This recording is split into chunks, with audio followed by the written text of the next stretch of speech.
Bapak, Ibu, Saudara yang dikasihi Tuhan Yesus Kristus, berjumpa kembali dengan saya dalam video pastoral. Kali ini saya akan membagikan kebenaran firman Tuhan dari Kolose, pasal yang kedua, ayat yang ke-8. Demikian bunyi firman Tuhan. Hati-hatilah supaya jangan ada yang menawan kamu dengan filsafatnya yang kosong dan palsu menurut ajaran turun-temurun dan roh-roh dunia, tetapi tidak menurut Kristus.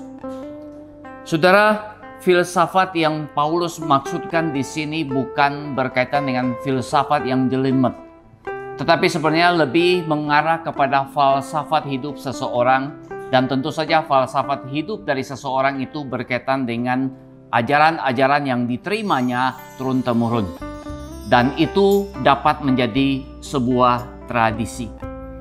Nah, saudara sekalian, sebentar lagi, tepatnya tanggal 12 Februari nanti, sebagai orang Tionghoa, kita akan merayakan Imlek. Tentu saja ada hal-hal di sekitar Imlek yang memang menjadi ajaran turun-temurun yang sebenarnya tidak sesuai dengan maksud ataupun yang diinginkan oleh Kristus. Tetapi di sisi yang lain ada juga tradisi berkaitan dengan Imlek yang sangat baik, yang tidak bertentangan dengan Alkitab. Dan itu kita harus pertahankan. Sementara yang tidak sesuai atau bahkan yang bertentangan dengan kitab suci, harusnya sebagai orang Kristen kita tinggalkan. Salah satu contoh misalnya, saudara, biasanya di kalangan Tionghoa itu menjelang Imlek perlu potong rambut dulu. Maksudnya mau buang sial sebelum masuk ke Imlek. Nah, tentu saja ini tidak seturut dengan ajaran Alkitab.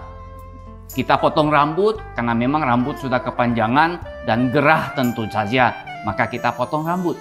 Nah, di sisi yang lain ada juga pendapat bahwa di masa Imlek itu tidak boleh nyapu rumah karena nanti akan membuang rejeki.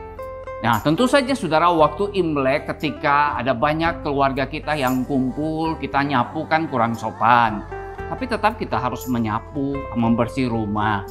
Karena kalau kita punya pandangan bahwa itu akan membuang rezeki kita, sebenarnya juga itu tidak tepat. Dan Alkitab tidak pernah mengajarkan itu kepada kita. Ada banyak hal lagi saudara yang memang berkaitan dengan Imlek yang kita harus tinggalkan. Misalnya saudara, budaya kita dalam kalangan orang Tionghoa mengajar supaya kita menghormati orang tua. Itu baik, karena Alkitab juga bicara tentang hal itu. Tetapi persoalannya adalah menghormati orang tua itu adalah semasa orang tua itu hidup, bukan setelah orang tua itu meninggal. Biasanya di dalam Imlek itu suka ada sembayangan orang tua yang menunjukkan bakti anak kepada orang tua yang sudah meninggal. Padahal kita tidak perlu lagi melakukan sembayangan kepada arwah atau orang yang sudah mati. Karena orang yang sudah mati tidak lagi berbagian di muka bumi ini. Nah, saudara-saudara, mungkin saudara bertanya, tradisi apa di kalangan Tionghoa yang tidak seturut dengan Alkitab? Tentu saudara perlu belajar Alkitab dengan tekun supaya saudara menemukan hal-hal bukan saja tradisi Tionghoa, tetapi juga ada hal-hal lain yang memang tidak sesuai dengan apa yang Yesus ajarkan, dan itu yang harus kita tinggalkan. Mari saudara, saya mengajak kita untuk tekun belajar kebenaran firman Tuhan, supaya sebagai orang percaya kita terus-menerus bertumbuh untuk melakukan apa yang benar sesuai dengan yang Tuhan inginkan. Kiranya Tuhan memberkati kita semua.